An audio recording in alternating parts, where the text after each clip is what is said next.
On va déjà commencer à dire la phrase de Tir Leshana Vekilelotea.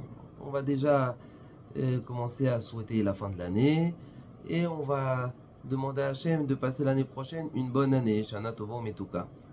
Alors maintenant, il faut savoir une chose. Pendant ce mois-là, c'est le mois de la prière. À quoi la prière elle sert?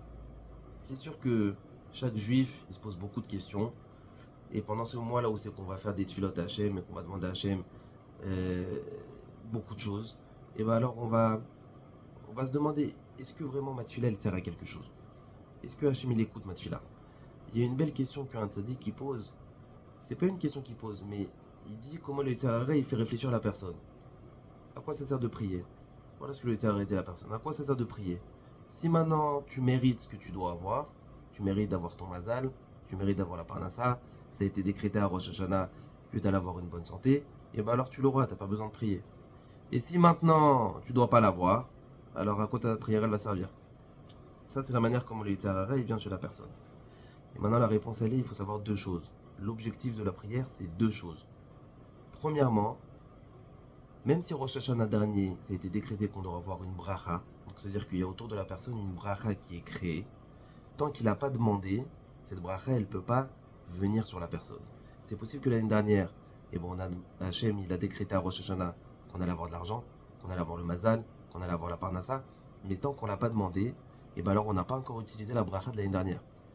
Donc un premier conseil, avant de penser à la fin de l'année, à l'année prochaine, déjà demander à Hachem tout ce que la bracha que Hachem voulait nous donner l'année dernière, que peut-être on ne l'a pas demandé cette année, qu'avant que l'année se finisse, qu'Hachem nous la donne. Donc on ne pense pas à l'année prochaine, on pense déjà à l'année dernière.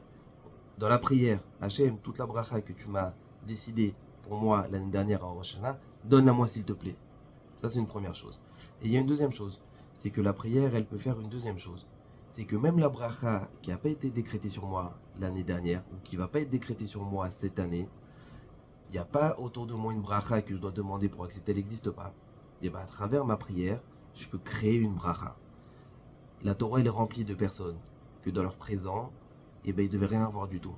Mais grâce à la prière, ils ont créé autour d'eux une bulle de bracha qui fait que leur futur, il était mieux que ce qui était prévu pour eux dans le présent. Comme Adam Arishon qui devait mourir parce qu'il a mangé le fruit, à la fin il n'est pas mort.